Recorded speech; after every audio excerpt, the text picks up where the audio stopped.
আসসালামু আলাইকুম আর হিন্দু ভাইদের জন্য নমস্কার। আজকে একটা ভিডিও বানাইতেছি, বিশেষ একটা উদ্দেশ্য আছে। উদ্দেশ্যটা হলো আপনারা জানেন আমি রিপেয়ারিং কাম করি। এই কামের ভিতরে কিছুগুলো কাম আসে মানে খুবই ক্রিটিক্যালি মানে অল্প বেমার বেশি থাকে,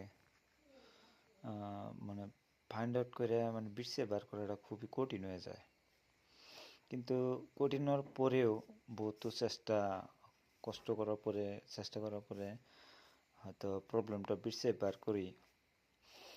বার করার পরে বানামো বা